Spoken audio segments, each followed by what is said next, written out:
પોરબંદરથી સમાચાર, જ્યાં ગેડ પંથકમાં ખેડૂતો આ વખતે વરસાદના કારણે ખૂબ મુશ્કેલીમાં મુકાયા છે, ત્યારે પોરબંદરમાં કિસાન કોંગ્રેસ તરફથી ગેડ વિસ્તારના પાણી ભરાવવાના પ્રશ્નના કાયમી નિરાકરણની માંગ સાથે પ્રાંત અધિકારીને આવેદનપત્ર પાઠવવામાં આવ્યું। કિસાન કોંગ્રેસે મોટી સંખ્યામાં ખેડૂતોને સાથે રાખી રજૂઆત કરી કે પોરબંદર જિલ્લામાં સરેરાશ 180% વરસાદ પડ્યો છે, ત્યારે લીલો દુષ્કાળ જાહેર કરવામાં આવે। ચાલુ વર્ષનું ખેડૂતોનું પાક ધિરાણ સંપૂર્ણપણે માફ કરવાની માંગ કરી। છેલ્લા 10 વર્ષમાં કેન્દ્ર સરકારે 40-50 લાખ કરોડ રૂપિયા ઉદ્યોગપતિઓના માફ કર્યા, તો ખેડૂતોનું એક વર્ષનું પાક ધિરાણ માફ ન કરી શકે। પિયત પાકોમાં નુકસાની વળતર 2 હેક્ટરમાં 44,000 છે, જ્યારે બિનપિયતમાં માત્ર 22,000 સહાય ચૂકવાય છે। ફરજિયાત બિનપિયતના ફોર્મ ભરાવી ખેડૂતોને 22,000નું નુકસાન શા માટે કરવામાં આવ્યું? ઉપરવાસના તમામ ડેમમાં પાણી છોડવામાં કોઈ જ આયોજન નથી કરવામાં આવતું। ડેમ ઓવરફ્લો થયા પછી એકસાથે તમામ ડેમમાંથી પાણી છોડવામાં આવે છે।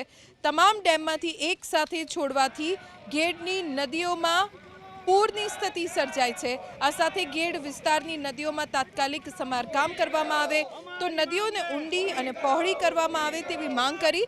ભાદર ઉબેડ નદીમાં જેતપુરના ડાંગ ઉદ્યોગ તરફથી છોડાતું કેમિકલ તાત્કાલિક બંધ કરવામાં આવે। આ ઉપરાંત સોમનાથ પોરબંદર નેશનલ હાઈવેમાં પાણીના નિકાલ માટે મોટા પુલ બનાવવામાં આવે। ચાલુ વર્ષે તો નેશનલ હાઈવેની ડિઝાઇનના કારણે આ વર્ષે ઓજતનું પાણી પોરબંદર પહોંચ્યું। પોરબંદર જિલ્લામાં 180% કરતા વધારે વરસાદ છે તો લીલો દુષ્કાળ જાહેર કરવામાં આવે। ખેડૂતોના ચાલુ વર્ષના પાક ધિરાણ માફ કરવામાં આવે। જે કેમિકલ વાળું પાણી જેતપુર ડાઇંગ ઉદ્યોગ ભાદર અને ઓજતમાં છોડે છે અને સદંતર બંધ કરવામાં આવે।